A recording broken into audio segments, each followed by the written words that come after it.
नमस्कार, जय हिंद। कैसे हैं आप सभी? आपने अभी तक पांचों एफएलटी सॉल्व कर ली होगी, तो आज एफएलटी नंबर 6 सॉल्व करते हैं। और नंबर 1 क्वेश्चन है कि किस इतिहासकार ने हड़प्पा व मोहनजोदड़ो को जुड़वा राजधानी की संज्ञा दी है? Option A Dayaram Sahni, option B Piggott, option C George Dales या फिर ऑप्शन डी मैक्स मूलर। किस इतिहासकार ने हड़प्पा व मोहनजोदड़ो को जुड़वा राजधानी की संज्ञा दी है? तो वह है पिग्गट। स्टुअर्ट पिग्गट ने मोहनजोदड़ो व हड़प्पा को जुड़वा राजधानी की संज्ञा प्रदान की है। क्वेश्चन नंबर 2, अकबर ने खान देश को मुगल साम्राज्य में कब मिलाया था? तो अकबर के द्वारा खान देश को मुगल साम्राज्य में जो मिलाया था वह मिलाया था 1601 में, और खान देश जो है वह है बुरहानपुर। आधुनिक बुरहानपुर को ही हम खान देश के जो नाम से जानते हैं। ठीक है, नेक्स्ट क्वेश्चन है कि गुप्त काल में उत्तर भारतीय व्यापार किस पत्तन से होता था? तो गुप्त काल में उत्तर भारतीय जो व्यापार है यह व्यापार होता था ताम्रलिप्ति बंदरगाह से या फिर ताम्रलिप्ति पत्तन से, और यह पत्तन पश्चिम बंगाल में है। पश्चिम बंगाल में था, तात्कालीन पश्चिम बंगाल। नेक्स्ट क्वेश्चन है कि जैन धर्म के आध्यात्मिक विचार किस दर्शन से प्रेरित हैं? तो जैन धर्म के जो आध्यात्मिक विचार हैं वह सबसे पुराने दर्शन सांख्य दर्शन, ऑप्शन ए सही है, सांख्य दर्शन से प्रेरित हैं। ऑप्शन 5 है कि चंद्रगुप्त मौर्य ने क्वेश्चन नंबर 5 है कि चंद्रगुप्त मौर्य ने किससे जैन धर्म की दीक्षा ली थी? चंद्रगुप्त मौर्य ने जो जैन धर्म की दीक्षा ली थी यह दीक्षा ली थी भद्रबाहु के द्वारा। ठीक, नेक्स्ट क्वेश्चन आपका है कि अमीर-ए-कोही विभाग की स्थापना किसने की थी? क्या मोहम्मद बिन तुगलक ने, फिरोज शाह तुगलक ने, अलाउद्दीन खिलजी ने या फिर बलबन ने? किसके द्वारा अमीर-ए-कोही विभाग की स्थापना की गई थी? तो ऑप्शन ए सही है, अमीर-ए-कोही विभाग की स्थापना मोहम्मद बिन तुगलक के द्वारा की गई थी। कमेंट करके बताइए कि अमीर-ए-कोही विभाग या डिपार्टमेंट किस कार्य से संबंधित था। ठीक है, नेक्स्ट क्वेश्चन है वर्ष 1921 में मोपला विद्रोह कहाँ हुआ था? जो मोपला विद्रोह हुआ था यह वर्ष 1921 में हुआ था और यह हुआ था केरल राज्य में। निम्नलिखित में से कौन एक सुमेलित है? यहाँ पर 3 कथन असत्य दे रखे हैं और किसी एक कथन को सत्य किया गया है। तो भारतीय ब्रह्म समाज की स्थापना राजा राम मोहन राय के द्वारा नहीं की गई थी, यह स्थापना की गई थी केशव चंद्र सेन के द्वारा।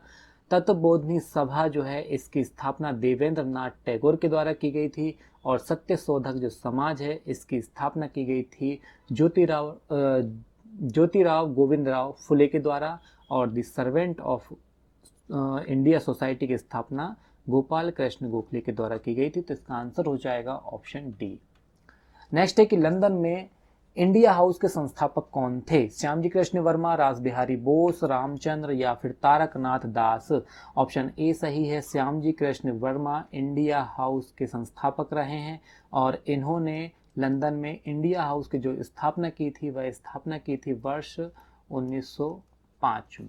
ठीक, नेक्स्ट है कि वर्ष 1930 में महात्मा गांधी ने सविनय अवज्ञा आंदोलन कहाँ से प्रारंभ किया था? तो महात्मा गांधी के द्वारा सविनय अवज्ञा आंदोलन की जो स्थापना की गई थी वह शुरुआत की गई थी वह की गई थी दांडी से, और दांडी कहाँ है? तो यह है गुजरात में। कब किया गया था सविनय अवज्ञा आंदोलन की शुरुआत? यह की गई थी 6 अप्रैल 1930 में। ठीक, नेक्स्ट क्वेश्चन है कि प्रायद्वीपीय ब्रह्मांड किसे कहा जाता है? तो प्रायद्वीपीय ब्रह्मांड किसे कहा जाता है बताइए। प्रायद्वीपीय ब्रह्मांड जो है यह कहा जाता है आकाशगंगा को, ऑप्शन सी सही है। निम्नलिखित समूहों में से किस एक के देशों में से भूमध्य रेखा गुजरती है? हमें यहाँ चुनना है कि इनमें से कौन से वे देश है जहां से भूमध्य रेखा गुजरती है। तो वह देश हैं कोलंबिया, केन्या और इंडोनेशिया, जिनसे भूमध्य रेखा गुजरती है।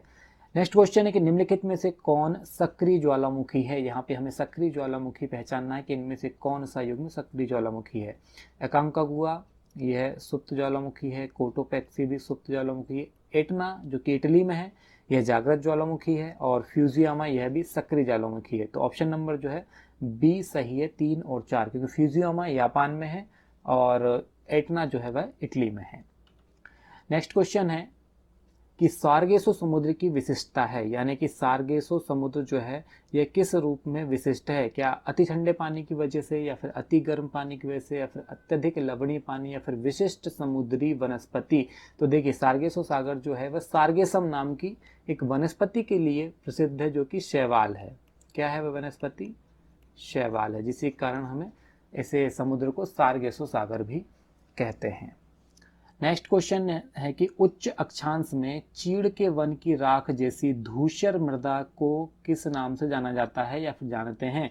लाल पीत, टुंड्रा मृदा, पॉडसॉल मृदा, या फिर धूसर भूरी मृदा? आंसर है सी, पॉडसॉल मृदा कहा जाता है उच्च अक्षांशों में पाई जाने वाली मृदा को। नेक्स्ट क्वेश्चन है कि मत्स्यन से संबंधित जॉर्ज बैंक कहाँ स्थित है? देखिए मत्स्यन से संबंधित जो जॉर्ज बैंक है, यह बैंक स्थित है नोवा स्कोशिया में, और नोवा स्कोशिया यह है कनाडा में। ठीक, इसके बाद निम्नलिखित में से कौन सा नवीकरणीय ऊर्जा का एक स्रोत है? यानी कि नवीकरणीय ऊर्जा जो कि कभी खत्म ना हो, अक्षय ऊर्जा भी इसको कहते हैं, या फिर गैर परंपरागत ऊर्जा भी इसे ही कहा जाता है। तो कोयला खत्म हो जाता है, प्राकृतिक गैस भी, और साथ ही साथ पेट्रोलियम भी खत्म होता है। पौधा जेट्रोफा का जो पौधा है, यह नवीकरणीय ऊर्जा है, हम इसे बार बार उगा सकते हैं और अपने ईंधन के रूप में प्रयोग किया जा सकता है। हम्बनतोता बंदरगाह कहाँ स्थित है? नेक्स्ट क्वेश्चन आपका, ईरान, जापान, श्रीलंका या फिर पाकिस्तान? बताइए कहाँ है हम्बनतोता? देखिए हम्बनतोता जो बंदरगाह है यह श्रीलंका में है। ठीक, नेक्स्ट क्वेश्चन है कि पाकिस्तान से लगी हुई सीमा वाले भारतीय राज्य कौन से हैं? यानी कि जिनकी सीमा पाकिस्तान से लगी है, ऐसे भारतीय राज्य आपको बताना है। तो ऐसे भारतीय, सिंपल क्वेश्चन है, ऑप्शन बी जो है यह सही है। गुजरात, जम्मू कश्मीर, पंजाब, राजस्थान, इनकी सीमा पाकिस्तान से लगती है। नेक्स्ट क्वेश्चन है कि प्रायद्वीपीय भारत प्रायद्वीप तक फैला हुआ है, यानी कि कौन से प्रायद्वीप तक भारत फैला हुआ है? क्या अरब सागर तक, हिंद महासागर तक, हिमालय, या फिर बंगाल की खाड़ी? बताइए। हिंद महासागर तक जो है भारत का विस्तार है। उत्तर से लेकर, उत्तर में हिमालय से लेकर दक्षिण में हिंद महासागर तक भारत का विस्तार है। नेक्स्ट क्वेश्चन है कि सर्वाधिक जनसंख्या घनत्व व न्यूनतम जनसंख्या घनत्व वाले जिलों का सही युग्म कौन सा है? यानी कि मध्य प्रदेश से संबंधित ये प्रश्न है, जिसमें पूछा गया है कि सर्वाधिक घनत्व किस जिले का है और न्यूनतम जनसंख्या घनत्व किस जिले का है। देखिए सर्वाधिक जो घनत्व है वह है भोपाल का 855, और डिंडोरी का जनसंख्या घनत्व सबसे कम है जो कि है 94, यानी कि यहाँ पे 1 वर्ग किलोमीटर में कितने लोग रहते हैं? 94, और भोपाल में 855। चलिए नेक्स्ट क्वेश्चन है कि मध्य प्रदेश में नवीन उद्योग संवर्धन नीति को कब अनुमोदित किया गया था? मध्य प्रदेश में नवीन उद्योग संवर्धन नीति को जो अनुमोदित किया गया था, यह अनुमोदन प्राप्त हुआ था 30 सितंबर सन 2014 को। ऑप्शन डी सही है। नेक्स्ट क्वेश्चन है कि मध्य प्रदेश हस्तशिल्प विकास निगम और मध्य प्रदेश चर्म विकास निगम के मध्य यह समानता है कि, यानी कि मध्य प्रदेश हस्तशिल्प विकास निगम और मध्य प्रदेश चर्म विकास निगम के मध्य में समानता ढूंढना है। दोनों की स्थापना 1981 में की गई थी। दोनों के कार्य में प्रशिक्षण देना शामिल है। दोनों का नाम मध्य प्रदेश सरकार द्वारा बदल दिया गया है। ऑप्शन ए व बी दोनों समानताएं हैं। बिल्कुल सही है, ऑप्शन नंबर ए और बी समानता है। दोनों का नाम मध्य प्रदेश सरकार के द्वारा नहीं बदला गया है, क्योंकि मध्य प्रदेश हस्तशिल्प विकास निगम और मध्य प्रदेश चर्म विकास निगम की स्थापना तो 1981 में हुई है, और दोनों संस्थाओं का कार्य प्रशिक्षण देना ही है। लेकिन 1999 में मध्य प्रदेश सरकार द्वारा मध्य प्रदेश हस्तशिल्प विकास निगम का नाम मध्य प्रदेश हस्तशिल्प एवं हथकरघा विकास निगम कर दिया गया है, जबकि चर्म विकास निगम का वही नाम है। ठीक, नेक्स्ट क्वेश्चन है कि मध्य प्रदेश के सागर में स्थित डॉक्टर हरि सिंह गौर विश्वविद्यालय को केंद्रीय विश्वविद्यालय का दर्जा कब दिया गया था? तो यह केंद्रीय विश्वविद्यालय का जो दर्जा प्राप्त हुआ था हरि सिंह गौर विश्वविद्यालय को, यह प्राप्त हुआ था वर्ष 2009 में। नेक्स्ट क्वेश्चन है कि मध्य प्रदेश में विशेष सशस्त्र बल को प्रशिक्षण देने के लिए 8वीं वाहिनी प्रशिक्षणशाला कहाँ है? मध्य प्रदेश में विशेष सशस्त्र बल को प्रशिक्षण देने के लिए 8वीं वाहिनी प्रशिक्षणशाला कहाँ है? तो यह प्रशिक्षणशाला है मध्य प्रदेश के छिंदवाड़ा जिले में। ऑप्शन डी सही है। नेक्स्ट क्वेश्चन है कि भारत सरकार अधिनियम 1935 के तहत केंद्र में स्थापित विधायिका के सदन केंद्रीय विधानसभा के कुल 375 सदस्यों में से कितने सदस्य प्रांतों से चुने जाने थे।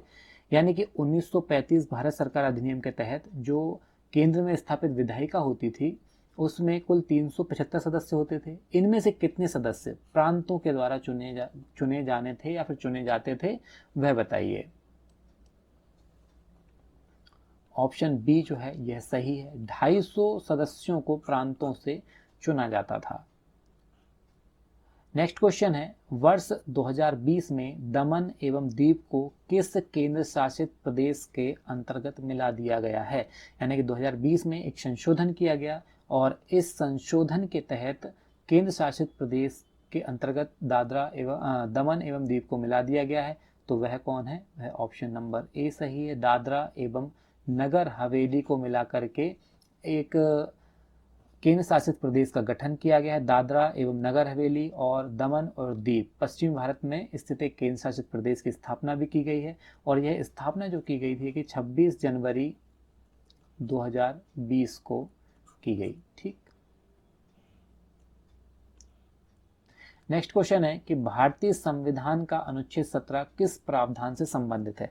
देखिए, भारतीय संविधान का जो अनुच्छेद 17 है, यह 17 संबंधित है अस्पृश्यता से उन्मुक्ति, यानी कि अस्पृश्यता का समाप्ति से संबंधित है। संसदीय व्यवस्था वाली सरकार वह होती है जिसमें, क्वेश्चन पूछा गया है कि संसदीय व्यवस्था वाली सरकार वह होती है जिसमें निम्नलिखित में से कौन सी विशेषता होती है। संसद के सभी राजनीतिक दलों का सरकार में प्रतिनिधित्व होता है, या फिर सरकार संसद के प्रति उत्तरदायी होती है और उसके द्वारा हटाई जा सकती है, या फिर सरकार लोगों के द्वारा निर्वाचित होती है और उनके द्वारा हटाई जा सकती है। डी ऑप्शन कहता है कि सरकार संसद के द्वारा चुनी जाती है किंतु निर्धारित समय अवधि के पूर्ण होने के पूर्व हटाई नहीं जा सकती। तो 29 में हम बताना है संसदीय व्यवस्था वाली सरकार की क्या विशेषता है। तो यह विशेषता है ऑप्शन नंबर बी, संसदीय सरकार के प्रति, देखिए सरकार क्या होता है, संसद के प्रति उत्तरदायी होती है और उसके द्वारा क्या होती है, हटाई भी जा सकती है। तो ऑप्शन नंबर बी संसदीय व्यवस्था वाली सरकार की व्याख्या ठीक तरीके से करता है। नेक्स्ट है कि कौन सा कानून यह निर्धारित करता है कि सर्वोच्च न्यायालय की समस्त कार्यवाही अंग्रेजी भाषा में होगी। कौन सा कानून यह निर्धारित करता है। ऑप्शन नंबर बी, भारत के संविधान का अनुच्छेद 348 यह निर्धारित करता है कि सर्वोच्च न्यायालय की जो समस्त कार्यवाही है, यह कार्यवाही किस में होगी, अंग्रेजी भाषाओं में होगी। और ज़्यादा स्पेशल इसको पढ़ना चाहते हैं तो 348(1) में यह लिखा हुआ है। नेक्स्ट है कि निम्नलिखित में से कौन सा अम्ल यानी कि एसिड अंगूर में नहीं पाया जाता। टाइटरिक अम्ल, एसिटिक अम्ल, साइट्रिक अम्ल या फिर मैलिक अम्ल। बताइए कौन सा अम्ल अंगूर में नहीं पाया जाता है। ऑप्शन नंबर बी जो है यह सही है, अंगूर में एसिटिक अम्ल नहीं पाया जाता। एसिटिक अम्ल बेसिकली सिरके में पाया जाता है। अंगूर में जो 3 अम्ल पाए जाते हैं वह अम्ल टाइटिक अम्ल, साइट्रिक अम्ल और मैलिक अम्ल। ठीक है, ये 3 प्रकार के जो अम्ल हैं यह अंगूर में पाए जाते हैं, जबकि एसिटिक अम्ल नहीं पाया जाता। नेक्स्ट क्वेश्चन है कि निम्नलिखित में से रसायन का उपयोग धोने के सोडे के रूप में किया जाता है। यानी कि कौन सा रसायन है जिसको धावन सोडा या फिर धोने के सोडे के रूप में प्रयोग हम करते हैं। Calcium carbonate, calcium bicarbonate, sodium carbonate या फिर सोडियम बाइकार्बोनेट। इनमें से कौन सा ऐसा रसायन है जिसका उपयोग धोने के सोडे के रूप में किया जाता है। तो वह है सोडियम कार्बोनेट। ऑप्शन सी सही है। सोडियम कार्बोनेट का उपयोग जो है धोने के सोडे में किया जाता है, जबकि सोडियम बाइकार्बोनेट का जो उपयोग है वह खाने के सोडे में होता है। ठीक, नेक्स्ट क्वेश्चन है, जब किसी ठोस को गर्म करने पर सीधे ही गैस में परिवर्तित हो जाता है, यानी कोई ठोस है जिसे हम गर्म करते हैं वह सीधे ही कैसे फॉर्म में बदल गया है, द्रव में ना बदलते हुए गैस में बदल गया है, तो इस प्रक्रिया को क्या कहते हैं। इस प्रक्रिया को हम साइंस की भाषा में ऊर्ध्वपातन कहा जाता है। नेक्स्ट क्वेश्चन है कि पूर्ण आंतरिक परावर्तन में प्रकाश कैसा हो जाता है, यानी कि पूर्ण आंतरिक परावर्तन की जब घटना होती है तो नीचे दिए गए 4 ऑप्शन में से हमें सही प्रक्रिया को चुनना है। तो जब पूर्ण आंतरिक परावर्तन होता है तो सघन से विरल माध्यम में प्रकाश जाता है और तीव्रता की क्षति के बिना ही हमें प्राप्त हो जाता है। क्वेश्चन नंबर 34 का ऑप्शन नंबर बी सही है कि पूर्ण आंतरिक परावर्तन जो प्रकाश है सघन से विरल माध्यम में जाता है और तीव्रता की क्षति हुए बिना ही हमें उसी माध्यम में वापस प्राप्त हो जाता है। नेक्स्ट क्वेश्चन है कि पर्यावरण अपकर्ष से क्या अभिप्राय है। देखिए, पर्यावरण अपकर्ष से क्या अभिप्राय है, तो पर्यावरण अपकर्ष का मतलब पर्यावरणीय गुणों का पूर्ण रूप से निम्नीकरण, ठीक है। मानवीय क्रियाकलापों से विपरीत परिवर्तन लाना, ठीक है। पारिस्थितिकी भिन्नता के परिणाम स्वरूप पारिस्थितिकी संतुलन, असंतुलन की जो बात कही, यानी कि उपरोक्त सभी कथन होंगे पर्यावरणीय अपकर्ष के अभिप्राय। नेक्स्ट क्वेश्चन है कि एक पारिस्थितिक तंत्र में ऊर्जा की मात्रा एक पोषण स्तर से अन्य स्तर में स्थानांतरण के पश्चात क्या होता है। एक पारिस्थितिक तंत्र में ऊर्जा की मात्रा एक पोषण स्तर से अन्य स्तर में स्थानांतरण के पश्चात कैसी होती है, बढ़ती है, घटती है, स्थिर रहती है या फिर बढ़ सकती है और घट सकती है।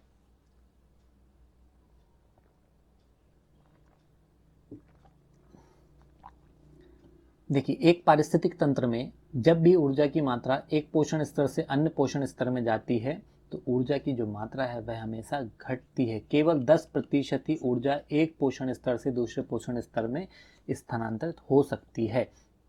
नेक्स्ट क्वेश्चन है कि विश्व हिंदी दिवस निम्न में से किस दिन मनाया जाता है।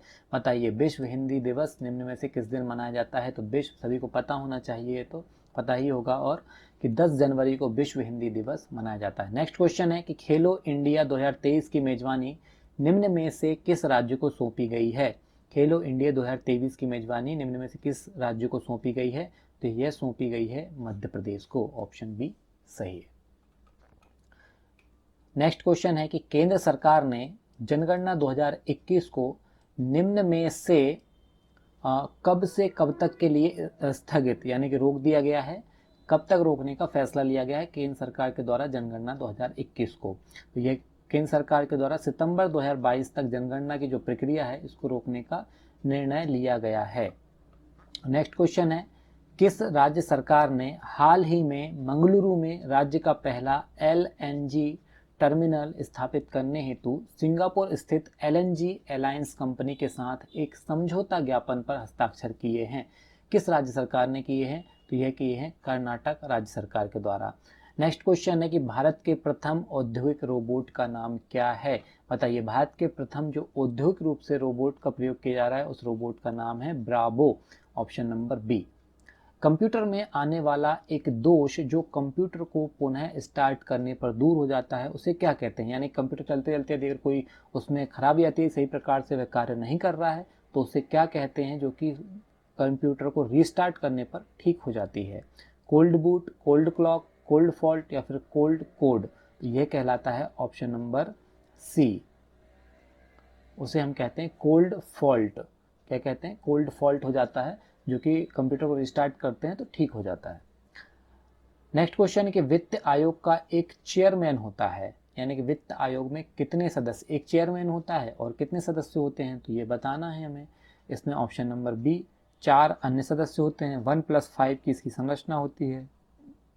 नेक्स्ट है कि मध्य प्रदेश राज्य खाद्य आयोग के अध्यक्ष एवं सदस्यों की नियुक्ति कौन करता है। तो मध्य प्रदेश राज्य खाद्य आयोग के अध्यक्ष एवं सदस्यों की जो नियुक्ति की जाती है राज्य सरकार के द्वारा। ठीक। मध्य प्रदेश राज्य सूचना आयोग किस प्रकार का निकाय है। सांविधिक, संवैधानिक, गैर संवैधानिक या फिर इनमें से कोई नहीं। तो मध्य प्रदेश राज्य सूचना आयोग जो संविधान ये एक निकाय है, यह निकाय है ऑप्शन ए सांविधिक, ऑप्शन बी संवैधानिक, ऑप्शन सी गैर संवैधानिक या फिर इनमें से कोई भी नहीं। तो एक सांविधिक निकाय है क्योंकि स्थापना जो की गई थी इसकी 22 अगस्त 2005 को एक सांविधिक यानी कि विधि के द्वारा स्थापित किया गया था। नेक्स्ट क्वेश्चन है, मध्य प्रदेश राज्य पिछड़ा वर्ग आयोग के अध्यक्ष की नियुक्ति कौन करता है। मध्य प्रदेश राज्य पिछड़ा वर्ग आयोग के अध्यक्ष की नियुक्ति किसके द्वारा की जाती है? तो मध्य प्रदेश राज्य पिछड़ा वर्ग आयोग है, इसके अध्यक्ष की नियुक्ति करते हैं राज्य सरकार। नेक्स्ट क्वेश्चन है, मध्य प्रदेश राज्य अनुसूचित जाति आयोग के अध्यक्ष की नियुक्ति कौन करता है? मध्य प्रदेश राज्य अनुसूचित जाति आयोग के अध्यक्ष की नियुक्ति किसके द्वारा की जाती है? बताइए, राज्यपाल, केंद्र सरकार, मुख्यमंत्री या फिर राज्य सरकार?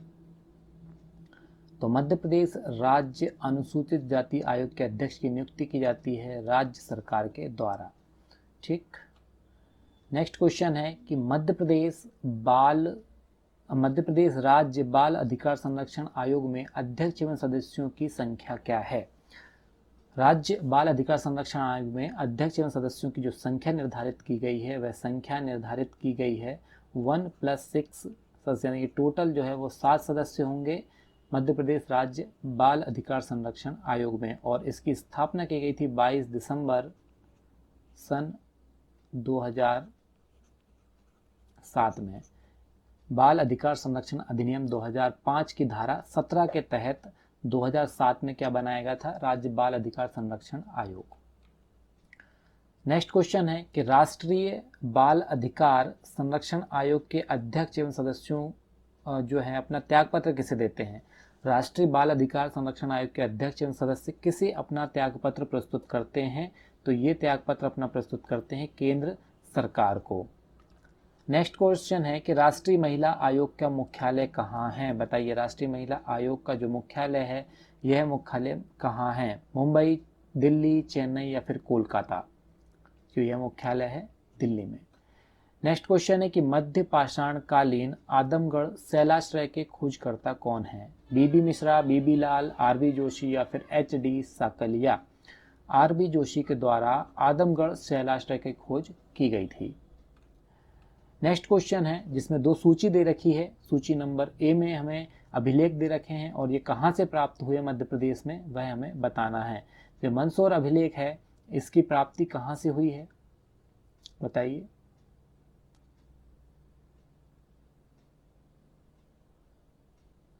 ऑप्शन ए सही है इसका। मंदसौर अभिलेख जो है वह मंदसौर से प्राप्त होगा। और जो उदयगिरी शिलालेख है यह प्राप्त हुआ है रायसेन जिले से। और तुमेन जो है अभिलेख यह प्राप्त हुआ है हमें गुना से। और एरन अभिलेख की हमें प्राप्ति होती है सागर से, जो कि आपको पता है कि एरन अभिलेख सती प्रथा के साक्ष्य यहाँ से प्राप्त हुए हैं इस अभिलेख से। नेक्स्ट है कि मध्य प्रदेश में किस जनजाति में लमसेना विवाह प्रथा प्रचलित है? लमसेना विवाह जो होता है वह किस जनजाति में प्रचलित है? बेगा, सहरिया, भील या फिर कोरकू?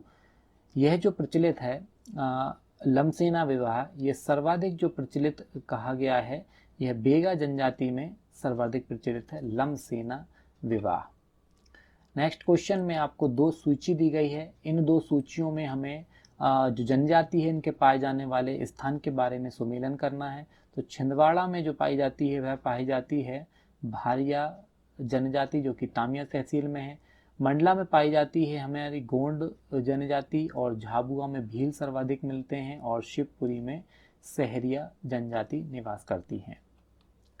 नेक्स्ट है कि चित्तौड़ के त्रिभुवन नारायण मंदिर को किसने बनवाया था? देखिए, चित्तौड़ में जो त्रिभुवन नारायण मंदिर है इसको बनवाया गया था राणा प्रताप ने, राजा धंगदेव के द्वारा, या फिर परमार राजा भोज के द्वारा, या फिर पृथ्वीराज चौहान के द्वारा। तो ऑप्शन नंबर सी है, परमार राजा भोज ने चित्तौड़ के त्रिभुवन नारायण मंदिर का निर्माण कराया था। नेक्स्ट क्वेश्चन है कि जल बिहारी का मेला कहाँ आयोजित किया जाता है? तो जल बिहारी का जो मेला आयोजित किया जाता है यह आयोजित किया जाता है छतरपुर में। ऑप्शन ए सही है।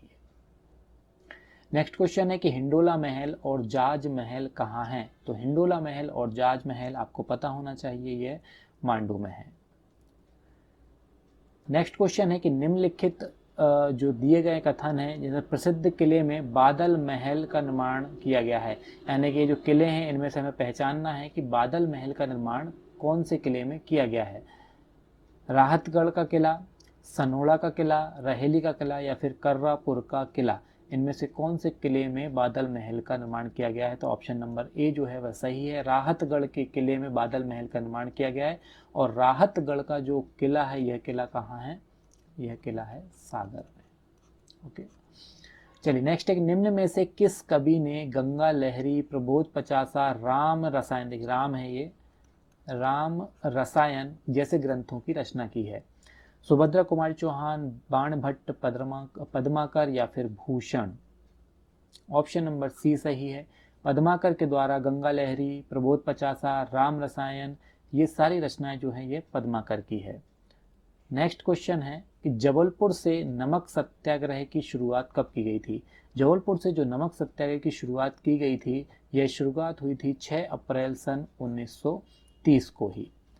इंदौर से जयपुर को जोड़ने वाले राष्ट्रीय राजमार्ग का संशोधित नंबर क्या है? इंदौर से जयपुर को जोड़ने वाले राष्ट्रीय राजमार्ग का संशोधित नंबर क्या है? तो यह संशोधित नंबर है NH52। ठीक,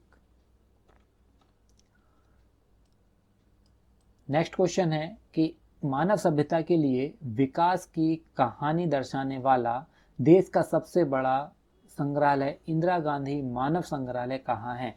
सभी को पता होना चाहिए यह आंसर। इंदिरा गांधी मानव संग्रहालय भोपाल में अवस्थित है। नेक्स्ट क्वेश्चन है कि अविभाजित मध्य प्रदेश वर्ष 1956 की भौगोलिक स्थिति का विस्तार हमें बताना है कि जब छत्तीसगढ़ अलग नहीं हुआ था तब मध्य प्रदेश की जो भौगोलिक स्थिति थी वह स्थिति कैसी थी? तो वह स्थिति थी 17 डिग्री अक्षांश से 46 मिनट, उत्तरी अक्षांश से 26 डिग्री 30 मिनट और उत्तरी अक्षांश तथा 74 डिग्री 9 मिनट पूर्वी देशांतर से 84 डिग्री 51 मिनट पूर्वी देशांतर। ऑप्शन सी सही है इस प्रश्न का। नेक्स्ट क्वेश्चन है, इस क्वेश्चन में आपको प्राकृतिक प्रदेश दिए हुए हैं और उन प्राकृतिक प्रदेश में पाई जाने वाली जो पर्वत चोटी हैं उनके आपको सुमेलन करना है। तो मालवा के जो पठार में पाई जाती है वह पर्वत चोटी पाई जाती है सिगार की चोटी। बुंदेलखंड का जो पठार है इस पठार में सिद्ध बाबा की चोटी पाई जाती है और सतपुड़ा मेकल श्रेणी में धूपगढ़ की श्रेणी है, धूपगढ़ की पहाड़ी है और विंध्याचल पर्वत श्रृंखला में गुडविल चोटी पाई जाती है। तो 64 में आपका आंसर हो जाएगा answer number D. Next question है कि जलवायु के आधार पर मध्य प्रदेश को कितने भागों में बांटा गया है? तो देखिए जलवायु के आधार पर किसके आधार की बात की जा रही है यहाँ पे? जलवायु के आधार को। तो जलवायु के आधार पर मध्य प्रदेश को 4 भागों में विभाजित किया गया है। नेक्स्ट प्रश्न है कि निम्नलिखित में से कौन मृदा मध्य प्रदेश में नहीं मिलती है? यानी कौन सी मृदा जो है वो मध्य प्रदेश में नहीं पाई जाती है? लेटराइट मृदा, काली मृदा, लाल मृदा पाई जाती है, जबकि शुष्क मृदा जो है यह मध्य प्रदेश में नहीं पाई जाती। शुष्क मृदा कहाँ पाई जाती है आपको कमेंट करके बताना है। मध्य प्रदेश के किस जिले में चचाई जलप्रपात स्थित है? चचाई जलप्रपात मध्य प्रदेश के रीवा जिले में स्थित है जो कि बीहड़ नदी पर बनता है। कौन सी नदी? बीहड़ नदी पर। ठीक,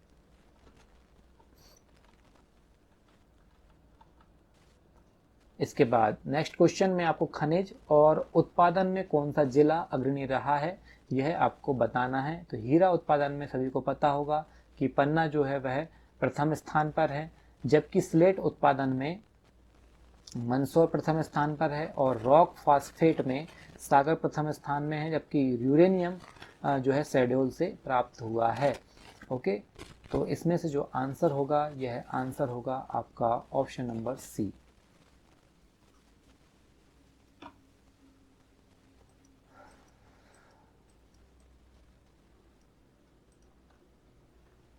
नेक्स्ट क्वेश्चन आपसे पूछा गया है कि मध्य प्रदेश के किस जिले में पुनासा बांध स्थित है? मध्य प्रदेश के किस जिले में पुनासा बांध स्थित है? सभी को पता होना चाहिए मध्य प्रदेश के खंडवा जिले में पुनासा बांध स्थित है। नेक्स्ट क्वेश्चन में फिर आपसे एक सूची है, इस एक सूची और सूची नंबर 2 है। आपको बताना है कि कौन सा कृषि आधारित संयंत्र किस जिले में स्थापित किया गया है। तो डेयरी फार्म जो है बाबई होशंगाबाद में स्थापित किया गया, पोषण आहार संयंत्र धार में स्थापित किया गया है और कीटनाशक संयंत्र जो है यह भोपाल में है और जीवाणु खाद संयंत्र है ये जीवाणु खाद संयंत्र ये जो है भोपाल में है, जबकि कीटनाशक संयंत्र कहाँ है, ये बीमा नहीं बीना है। तो कीटनाशक संयंत्र बीना में है, जीवाणु खाद संयंत्र भोपाल में है, डेयरी फार्म बाबई में है और पोषण आहार संयंत्र धार में स्थापित किया गया है। तो आपके इस प्रश्न का सही उत्तर होगा option number C. Next question है कि भारत का श्रेष्ठतम प्राकृतिक बंदरगाह कौन सा है। भारत का सबसे अच्छा प्राकृतिक बंदरगाह आपको बताना है, वह बंदरगाह है option number D, Mumbai Bharat का सर्वश्रेष्ठ प्राकृतिक बंदरगाह है। नेक्स्ट है कि साइलेंट वैली या मूक घाटी किस राज्य में अवस्थित है। बताइए, साइलेंट वैली या फिर मूक घाटी किस राज्य में स्थित है। जैव विविधता की दृष्टि से काफ़ी अच्छी यह संपन्न घाटी है, वह है केरल राज्य में। नेक्स्ट क्वेश्चन है कि जेलेपला और नाथुला दर्रा निम्नलिखित में से किस राज्य में है। तो जेलेपला और नाथुला दर्रा है सिक्किम राज्य में है भारत के। नेक्स्ट क्वेश्चन पूछा गया है कि निम्न में से कौन सा कथन भारतीय नदियों के विषय में सत्य नहीं है। कौन सा कथन सही सत्य नहीं। हिमालयी नदियां सदाबहार नदियां हैं। ऑप्शन बी कहता है कि प्रायद्वीपीय नदियां मौसमी होती हैं। हिमालयी नदियां बहुत छोटे डेल्टा का गठन करती हैं और प्रायद्वीपीय नदियों में पानी की मात्रा कम होती है। तो किस प्रकार कथन का हमें चुनाव करना है, वह कथन है असत्य कथन। तो इनमें से ऑप्शन नंबर सी, हिमालयी नदियां बहुत छोटे डेल्टा का निर्माण नहीं करती जबकि बड़े डेल्टा का निर्माण करती हैं। तो ऑप्शन नंबर सी जो है वह सत्य नहीं है। नेक्स्ट क्वेश्चन में एक सुमेलित नहीं है, यानी कि तीन यहाँ पर युग्म जो है वह सुमेलित दे रखे हैं। एक राष्ट्रीय उद्यान या अभ्यारण्य इनमें से कहाँ नहीं है, वह आपको पहचानना है, यानी कि असुमेलित असत्य कथन का हमें चुनाव करना है। राजाजी राष्ट्रीय उद्यान कहाँ है, यह उत्तराखंड में है, बिल्कुल सही है। सुतोवदा बाघ अभ्यारण्य झारखंड में नहीं है, यह है उड़ीसा राज्य में है। तो ऑप्शन आपका बी ही सही हो गया, ये कि यही असुमेलित है। भगवान महावीर उद्यान गोवा में है, जबकि नौगर वाइल्ड्स अभ्यारण्य कहाँ है, ये मेघालय में है। नेक्स्ट क्वेश्चन है कि मध्य प्रदेश में भारत हैवी इलेक्ट्रिकल्स लिमिटेड कहाँ है। BHEL कहाँ है, भेल, सभी को पता होना चाहिए, यह है भोपाल में है। नेक्स्ट क्वेश्चन है कि बीना तेल रिफाइनरी मध्य प्रदेश के निम्नलिखित में से किस जिले में है। बीना तेल रिफाइनरी मध्य प्रदेश के किस जिले में है। तो यह है सागर जिले में। आपको पता होना चाहिए कि बीना कहाँ है, तो सागर में है। तो बीना तेल रिफाइनरी की स्थापना सागर जिले में की गई है। नेक्स्ट क्वेश्चन है मध्य प्रदेश के प्रथम विधानसभा उपाध्यक्ष, किसकी बात की जा रही है, विधानसभा उपाध्यक्ष की। तो कौन थे प्रथम विधानसभा उपाध्यक्ष। इनमें श्री कुंजीलाल दुबे, श्री राम किशोर शुक्ल, श्री नारायण प्रसाद शुक्ल या Shri Vishnu Vinayak Sarwate. Option number D सही है, श्री विष्णु विनायक सरवटे मध्य प्रदेश के प्रथम विधानसभा उपाध्यक्ष थे। नेक्स्ट है कि निम्नलिखित में से किस संवैधानिक अनुच्छेद का संबंध राज्यपाल से है। राज्यपाल का संबंध जो है अनुच्छेद 174, 175 या फिर 201 या फिर उपयुक्त सभी किससे है। ऑप्शन नंबर डी जो है यह तीनों से ही संबंध है, राज्यपाल का इन तीनों अनुच्छेद से संबंध है। नेक्स्ट है कि मध्य प्रदेश में नगर निगम चुनाव के नियंत्रण एवं अधीक्षण का कार्य किसका है। तो मध्य प्रदेश में नगर निगम चुनाव के नियंत्रण एवं अधीक्षण का जो कार्य है वह कार्य है ऑप्शन ए, राज्य निर्वाचन आयोग के द्वारा ही कराए जाते हैं इसके चुनाव भी। ठीक है। नेक्स्ट है कि मूल कर्तव्यों का उल्लेख संविधान में कब किया गया था, यानी कि जब संविधान बना था तब मूल कर्तव्य नहीं थे। तो जो इनका उल्लेख है यह उल्लेख किया गया था 42वें संविधान संशोधन के द्वारा। और भारतीय संविधान में क्या जोड़ा गया था, जो भाग था 4A भाग जोड़ा गया था। ठीक, जिसमें 51A आर्टिकल नंबर 51A जोड़ा गया, जिसमें मूल कर्तव्यों को रखा गया था। नेक्स्ट क्वेश्चन है कि भारत के संविधान में केंद्र और राज्यों के बीच किया गया शक्तियों का विभाजन इनमें से किसमें उल्लेखित योजना पर आधारित है। यानी कि भारत के संविधान में केंद्र और राज्य के बीच जो शक्तियों का विभाजन है वो किस योजना पर आधारित था, यह आपको बताना है। तो ऑप्शन नंबर सी जो है भारत सरकार अधिनियम 1935, उसके द्वारा ही शक्तियों का विभाजन किया गया है केंद्र और राज्यों के बीच। नेक्स्ट क्वेश्चन है कि निम्नलिखित में से कौन सा एक औद्योगिक विकास के लिए प्रोत्साहकी नहीं है, यानी कि औद्योगिक विकास के लिए कौन इनमें से प्रोत्साहन नहीं देता है। Make in India, is of doing business, startup India या फिर डिजिटल इंडिया। बताइए इनमें से कौन प्रोत्साहन नहीं करता है औद्योगिक विकास को।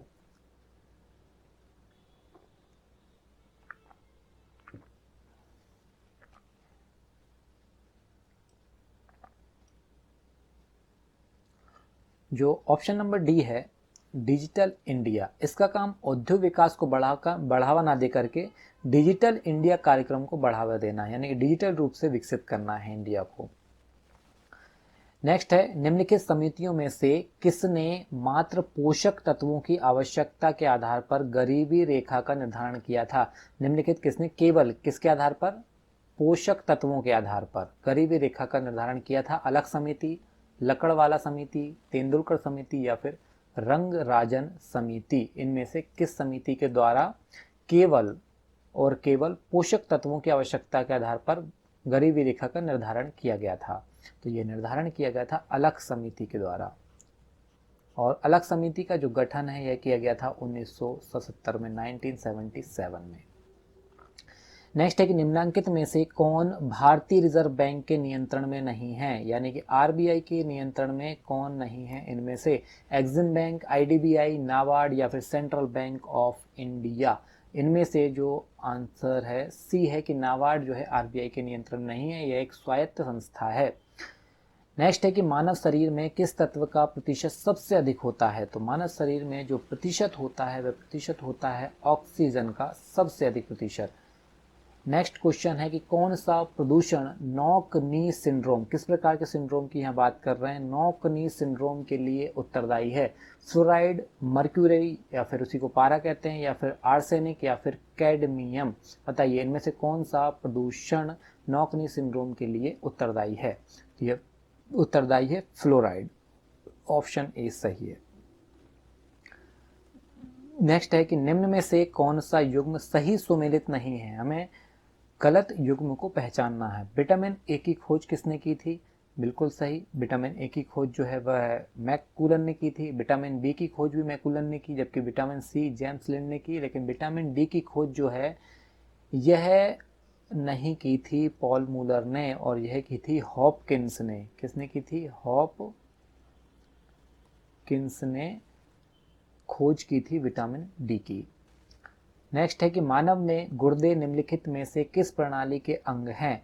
न्यूट्रिशन, ट्रांसपोर्टेशन, एक्सक्रीशन या फिर रेस्पिरेशन। तो इनमें से जो गुर्दे यानी कि किडनी है वह किस तंत्र या किस प्रणाली का पार्ट है। तो वह प्रणाली है रेस्पिरेशन प्रणाली या फिर एक्सक्रिएशन प्रणाली। तो जो गुर्दा है यह एक्सक्रिएशन यानी कि उत्सर्जन, ऑप्शन सी सही है, एक्सक्रीशन यानी कि उत्सर्जन प्रणाली का अंग है। नेक्स्ट है हास्य गैस या फिर लॉफिंग गैस कौन सी है इनमें से। Hydrogen peroxide, nitrous monoxide, carbon monoxide या फिर सल्फर डाइऑक्साइड। और नाइट्रस मोनोऑक्साइड जो है यह कैसी गैस है, यह एक लाफिंग गैस है और हास्य गैस है। नेक्स्ट क्वेश्चन है कि यूएस ओपन 2021 में पुरुष एकल का खिताब किसने जीता था। रोजर फेडर, डेनियल मेदवेदेव या फिर नोवाक जोकोविच या फिर राफेल नडाल। किसके द्वारा यूएस ओपन 2021 जीता गया है। तो option number B Daniil Medvedev के द्वारा यूएस ओपन 2021 जीता जा चुका है। यूएस ओपन टेनिस टूर्नामेंट 2021 में महिला एकल का खिताब किसने जीता। उमा भारती, नीरज कुमारी, एम्मा रकाडू, कृति भगत। इनमें से किसने टेनिस टूर्नामेंट 2021 का महिला एकल का खिताब जीता है, वो है Emma Raducanu, option number C. Next question है कि भारत की स्पेस एजेंसी इसरो के साथ समझौता करने वाली पहली निजी कंपनी कौन सी बन गई है। भारत की स्पेस एजेंसी है इसरो, और इसी के साथ समझौता करने वाली पहली निजी कंपनी जो बनी है वह निजी कंपनी है Skyroot Aerospace, option A सही है। नेक्स्ट क्वेश्चन है कि संघाई सहयोग परिषद के राष्ट्र अध्यक्षों की 21वीं बैठक की अध्यक्षता किस देश ने की थी। किस प्रकार के संगठन की बात की गई। संघाई सहयोग परिषद के राष्ट्राध्यक्षों की 21वीं बैठक की अध्यक्षता किस देश ने की थी? तो यह अध्यक्षता की थी तजाकिस्तान के द्वारा। नेक्स्ट है कि सुमित अंतिल ने टोक्यो 2020 जो पैरा ओलंपिक है उसमें भाला फेंक स्पर्धा में कौन सा पदक जीता है? तो जो टोक्यो इसमें 64 मीटर भाला फेंक के साथ में इन्होंने स्वर्ण पदक जीता है। ऑप्शन ए सही है। नेक्स्ट क्वेश्चन है कि निम्न में से कौन सा उपग्रह शैक्षणिक संस्थान उपग्रह है? कार्टोसैट 2B, कल्पना 1, इनसेट 2B या फिर Satyabhama set? Option number D सही है। सत्यभामा बेट MPPSC का क्वेश्चन है, ये जो पूछा जा चुका है कि जो शैक्षणिक उपग्रह है कौन सा है? कार्टोसैट 2B, कल्पना 1, इनसेट 2B या फिर सत्यभामा सेट? तो आंसर है सत्यभामा सेट। निम्न में से कौन सी उच्च स्तरीय प्रोग्रामिंग कंप्यूटर भाषा है? यानी कि कौन सी जो है यह उच्च स्तरीय प्रोग्रामिंग कंप्यूटर भाषा है? कोबाल, पास्कल या फिर बेसिक? ऑप्शन नंबर डी सही है। जिस सभी कैसी है उच्च स्तरीय कंप्यूटर प्रोग्रामिंग भाषाएं हैं। नेक्स्ट है कि बिंग एक वेब सर्च इंजन है। बिंग एक सर्च इंजन है जिसका स्वामित्व किसके द्वारा किया जाता है? ये किया जाता है माइक्रोसॉफ्ट का इंजन है, ये एक सर्च इंजन है बिंग। ठीक। नेक्स्ट है कि वेब क्रॉलर को इस रूप में भी जाना जाता है। नेक्स्ट क्वेश्चन आपका है कि वेब क्रॉलर को इस रूप में जाना जाता है। किस रूप में जाना जाता है? Link directory, search optimizer, web spider या फिर वेब मैनेजर? तो यह जाना जाता है हमारा वेब क्रॉलर। हम इसे कहते हैं वेब स्पाइडर। ऑप्शन सी जो है यह सही है, क्योंकि वेब स्पाइडर के नाम से जाना जाता है। और ये क्या है वेब स्पाइडर? ये एक सर्च इंजन है। क्या है? Search engine. नेक्स्ट क्वेश्चन और लास्ट क्वेश्चन है कि जो अनाधिकृत पहुंच प्राप्त करता है, महत्वपूर्ण डाटा को नष्ट करता है और क्या करता है? वैध उपयोगकर्ताओं की सेवाओं को अस्वीकार करता है या उसके लक्ष्यों के लिए समस्याएं पैदा करता है, क्या कहलाता है? White hat hacker, cracker, programmer या फिर डाटाबेस एडमिनिस्ट्रेटर? तो इनमें से क्रैकर जो है, जिसे हम ब्लैक हैट हैकर भी कहते हैं, यही कहलाता है, यही करता है सारे अनाधिकृत कार्य। ठीक।